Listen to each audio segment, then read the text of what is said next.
You ready? Okay. Good evening. It is Monday, January 29th, and this is a meeting of the Personnel Committee. It is 6:06 in the evening, and I am Lynn Snee, Chair of the committee. To my right is Councilman Sam Pierce. To my left, Councilman Bobby Phillips. We are here to discuss three items tonight. The first is to provide a recommendation to Council regarding authorizing the Director of Public Service and Safety to enter into a professional service agreement with Jackson Lewis PC for collective bargaining representation for the coming contract period. Mr. Titterington, any other information? Just to summarize why we're even asking this year.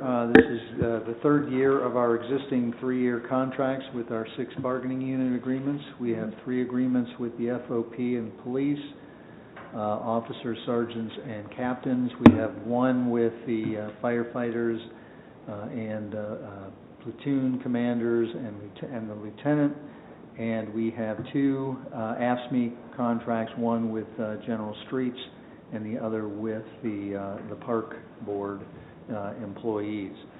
Jackson Lewis has been our labor attorney and negotiator for a number of years. I apologize, I've forgotten the old name. They merged and became larger, consolidated a few years ago, but it is the same firm regardless of the name.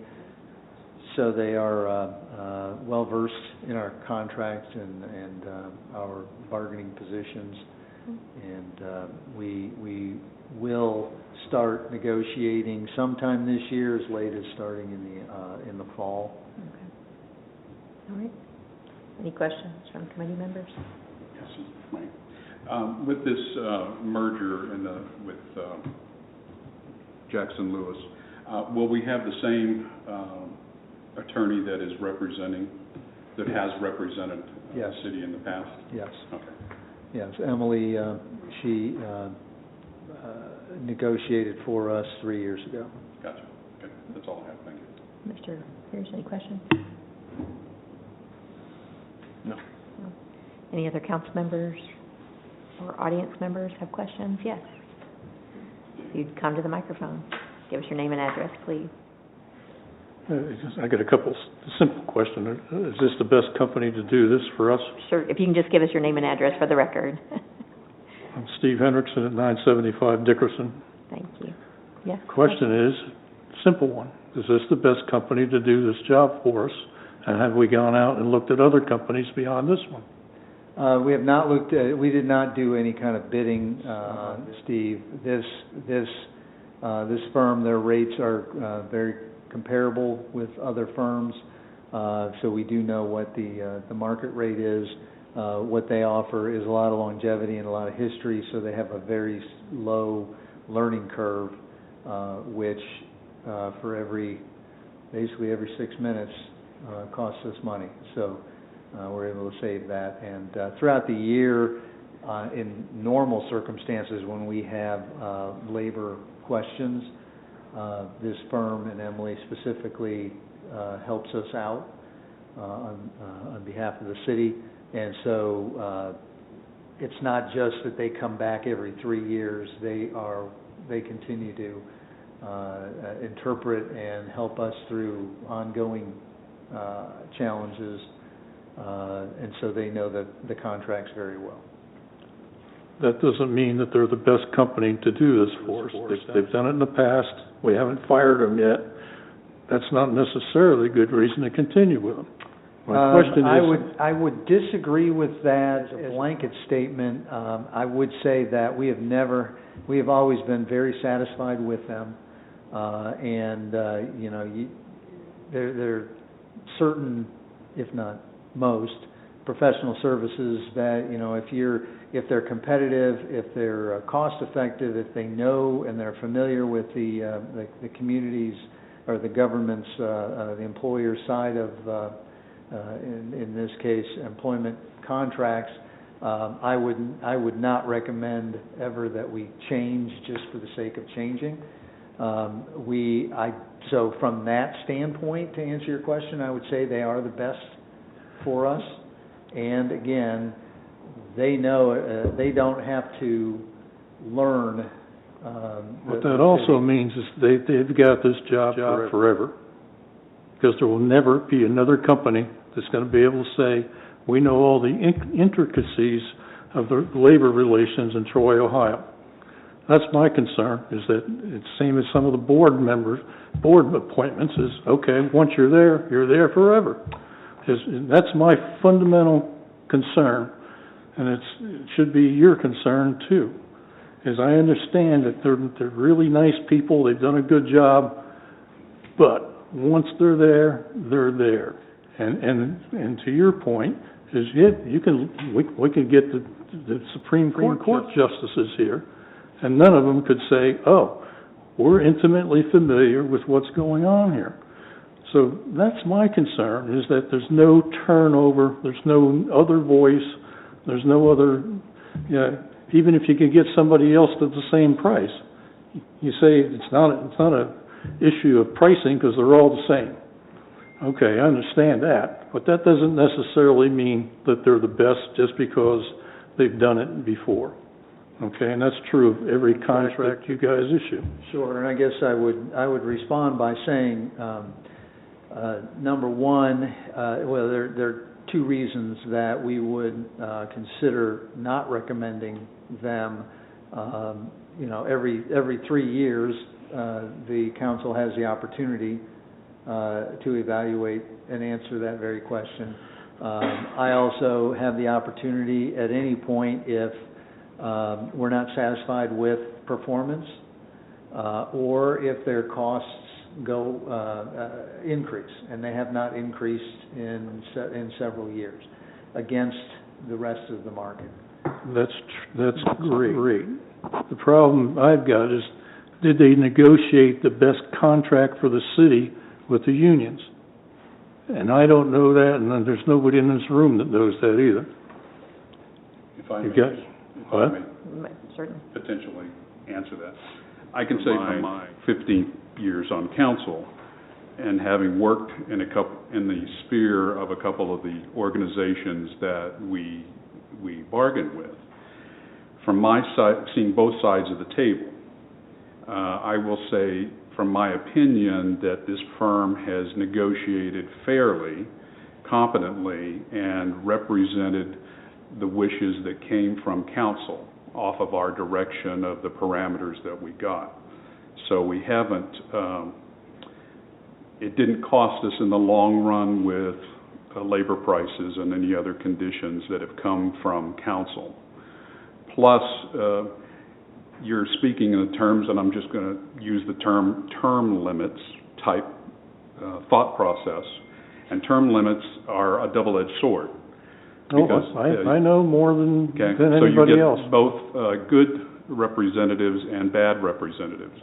And Mr. Titterington, if I may ask, what was the last cost, if you know a figure, off of our last negotiation? You mean an hourly rate? Yeah, or what did we wind up paying? Wow. Even a ballpark? Was it below the $50,000 or $75,000 you have now to spend? Yes, the last negotiations did, definitely. And the last negotiations were negotiated before the threshold Rise. Increase. Correct. So, yes. So, also to the point that the administration could contract this out without a bid process. This is somewhat of an unusual thing coming towards this committee or council at all, but it is the probability that it's going to be below the threshold of requiring them absolutely to come to council for us to have to give an okay on this. So they could pick and choose now. Just because they can, that doesn't mean they should. I get that, but from my perspective, coming from the guy that puts the vote on it, to bless it, it has been very satisfactory coming from my seat and looking at the past probably 5 contracts that we've negotiated. So that's where I'm coming from. And just to clarify also, it is staff working on negotiating these contracts with this legal counsel if we need them. So they are there just to advise and offer support if something, we could have every contract be negotiated and not use their services at all. I presume, That's not- doubtful, but because we usually have questions, but, That's not quite accurate. Okay. Our attorney does sit at the negotiating right. table. So always, then, at the negotiating Yes. table, to provide things, Right. okay. But along with staff. And that streamlines the process. Okay. So, it's not a weekly thing or anything, Mhm. but they are there at the table Right. along with the union representation. And along with our management staff, Yeah, correct? yes. I mean, they're not acting on our behalf, I That's guess is what I correct. was trying to say. No, They're they- acting they- along We have a with us. management team that sits Right. with her. Okay. Any other questions? Any other questions? I'm done. Okay. Are you? I just want- Okay. Okay, thank you. Any other questions from the audience? All right. Your preference for this item? I would concur with staff's recommendation and support that. Move forward with staff's review. Okay, then it's unanimous that we move forward as staff has recommended. We have a second item, which is to provide a recommendation to council regarding authorizing the Director of Public Service and Safety to execute a Lead Safe Ohio program partnership agreement with Miami County and the City of Piqua to provide grant funds to qualified applicants to conduct lead abatement services in residential properties, congregate care settings, and child care facilities constructed before 1978. And this does have consideration of emergency legislation. Mr. Titterington? Thank you, Madam Chair. This is a program that was created by the Ohio Department of Development using ARPA funds. The Miami County has taken the lead and received $710,000 for use in the 2024-2026 program. We are asking to join with Miami County and Piqua because much like with the CHIP program, we were able to leverage more money and pool the projects. They've earmarked $204,150 towards the city of Troy, and what our obligation would be that we would administer 1 lead abatement project and 7 lead safe renovation projects. It is focused, the program is income-based, excuse me. Typical types of projects could include replacement of windows, doors, anything with lead paint on them, as well as potentially lead service lines, water lines. We will begin an inspection program yet this month, I believe, and start looking at services in compliance with the EPA mandates at the federal level. And so this kind of funding may help replace those service lines where they're the homeowners or the property owner's responsibility and not the city's. We are asking for emergency legislation because we do need to obligate the funds by June 1st, and so time is of the essence. Any questions on this project, Mr. Pierce? How would one know if they had lead service lines? We will be going in and inspecting them, and we'll be informing them and giving them all the information as to how they would remediate. Okay. If I may. Yes. So this is both sides of the meter, the No, city this- side, or just the residential side? This is the residential side coming into the building. So, is this 100% of the city, or are we attacking certain areas that we believe these potential lead pipe issues are? This is year-based, so it's when the house was built. The probability? Right. And so we've identified 2,000, am I thinking right? Little 2,000. That are in that time frame, not that they have lead service lines, but those are the ones that we will be targeting, and they're scattered throughout the city. Okay. What year is that on the home? 1978? 1970s? 78? Yeah. So if we live in a home older than 1978, are we allowed to even vote on this legislation? I would think so. This is not any kind of financial windfall for you. You just happen to have a house that you'll get a knock on the door by a utility.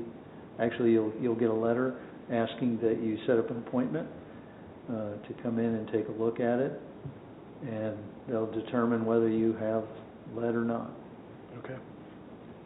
This legislation is us authorizing the Safety Service Director to execute the program and the program itself. Mhm. You're not obligations to anybody. If somebody wanted to use their own lead pipes, they certainly could. Any other questions from other council members? Mrs. Westphal? Susan Westphal, 305 Water Street. Is all the money coming from the county, or is this a cooperative thing where the city of Troy contributes some of the money? None of the funds are county funds. They are coming through the Ohio Department of Development. The county has applied on behalf of the township areas as Right. well as Piqua and Troy. So Okay. that money is all coming down from the Ohio Department of Development. So is that, you're saying Piqua has money in it and Troy has money in it, along with the county? Yes. Okay. Well, we're not giving general funds towards this. It's all coming from the county. The Okay. Piqua would have a certain allotment, I don't know, it might be based on population size. And then we have our earmark, and then the county will have their amount. Okay. And then you're just doing the inspections and following through with We that? will be administering the projects that we do in Troy. Okay. All right. Thank you. Thank you. Any other questions on this program? If I Mr. may follow up. Mr. Phillips? Mr. Titterington, we will hire someone to do this. Our staff will not be doing the inspections. Is that correct? No. Our staff will be doing the lead service line Okay. inspections, Okay. yes. Got it. Okay. I did not understand that. Yeah, they're qualified to do that. That's Gotcha. the utility distribution. Right. I didn't know if we at the had the maintenance staffing to facility. do that this is actually an We do. outside hire. No, it'll be our water and sewer distribution operators and foremen that will do that. Okay. Thank you. Do we have any idea how long we expect that inspection period to take? No, it'll take several months. We're taking them in little groups. Okay. We do have a target date by which we need to have those all inspected, and with the timeline we've given ourselves a little grace period to make sure that we hit the targets. All right. What is your, oh, I'm sorry, I have Mrs. one more Westphal? question. Sorry. If it is determined that there are lead pipes, will the property owner be required to pay for the replacement of those? Yes, that will not be our cost. Okay. I just wanted to make sure. But they will choose themselves whether they want them replaced or not, the homeowner or the property owner. I don't know that they have a choice. I don't know that. So I will say, though, that it is on them. Okay. So none of these funds would be used to replace lead piping on the residential side of the meter, only on, On the residential side. Yeah. That's so if where they it would be choose to replace it, replaced. then they will Yes, receive funds? we've inspected all of our lines going Okay. to, that we're responsible for. Ours are all fine. We had a few that we had to replace, and we replaced those. This is on the residential side. And so this program will provide funding for income qualified property owners, and will take care of their side of If they the qualify by that income, and if not, then we would let them know about the piping and they would choose. issue. We would give them all their options. We'll give them Okay. the literature, the education that we can, yes. Thank you. it would be unwise if they didn't take advantage. Are there adequate funds we have a loan program for roofs, for siding, I believe for something else. Are there adequate funds there to utilize that if somebody did need to replace their lead pipes? Well, Mr. Pierce, since we haven't inspected, we really don't know what the extent of the issue, and if, I'm just talking about the service lines. Okay. And so it's impossible to know that right now. We are looking at whether or not the residential rehab loan / forgiveness program, but we do have funding available in that. Whether or not this work would qualify, we're still evaluating that, but not having started the inspections yet, we just don't know what the extent of the replacements would be.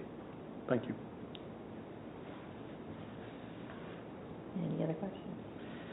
Just doing some quick math, I think from Mr. Pierce to maybe get close to your answer. If each of the 2,000 homes with the $750,000 money, there would be approximately $375 per household. I just got a piece of mail from, I can't remember whether it was AES or whoever it was, but it was an insurance for replacing water lines from the meter to your house and gas lines. And I'm thinking that $375 figure covers that average cost from the meter to your house of replacement if your water line broke or whatever. That may be a figure just to put in your head. But to clarify, Troy's portion of this is $204,000 for the city of Troy. Okay. The $700,000 is the entire Is amount the going to entire- the county gotcha. and the Okay. city of Piqua and So that the would city be of Troy. greatly reduced from there, so. But we also don't know how many of those 2,000 will 1,000 qualify by income. Right, So until we Or inspect would even have that. even have that Right. issue. All right, so it's Right. potential of inspecting that many, and then we will know Right. who might qualify. Right. Okay. I'm not sure if you can, you probably can't conclude one from the other, but when we went and we inspected our side and did the replacements, it was an extremely low number, which we were obviously pleased with. Whether that will translate into a like few number of inspections on the residential side remains to be seen, but we would be hopeful. Any other questions? Anybody else? Then what is your, Move forward as staff is requesting. Move forward. so it's unanimous to move forward with emergency as staff has requested on this item. Okay. Thank you. And our final item tonight is to provide a recommendation to council regarding the 2024 total solar eclipse, authorizing the notwithstanding legislation and an agreement with Troy Main Street for April 7th, 2024. Is that That's correct? Yes. This is an event prior to is it for April And 7th then and April 8th? And 8th. Okay. Mhm. All right, this one just said April 7th. April 7th and April 8th. Okay, Right. Mr. Titterman. So similar to what we do with the Troy Strawberry Festival, with other major events, we come to council asking for notwithstanding legislation that will authorize the closing of the road, as well as some of the other legal reasons that we do it. April 7th and 8th are the two dates that we would like to have the legislation cover. The solar eclipse is it's a fairly rare, well, it's a very rare event. We happen to be in the path of it this year. Just to put it in perspective, the next time that the astronomers have said that this will happen in Troy will be in another 99 years. So I for one am not likely to witness the next one. The 7th would be some events primarily concerts, 3 bands that Troy Main Street will sponsor from 4:30 to 9:30. So we would like to close the square at noon on the 7th, and then Eclipse on the Square, which would be we'll do this as our annual Troy Truck Yard event. That will be Monday from 12:30 to 3:30, with the solar eclipse happening. You'll start to experience it at around 2 o'clock through 4:25, but the peak of the eclipse is supposed to be at 3:11 on p.m. I guess they know those things. I don't. We are not sure really what to expect as far as visitors. We can say that the feedback that we're getting from the hotels is that the rooms are booking very quickly.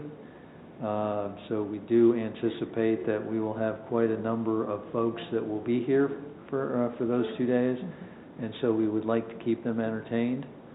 And again, it's once in a lifetime, so we'd ask for notwithstanding legislation to support that.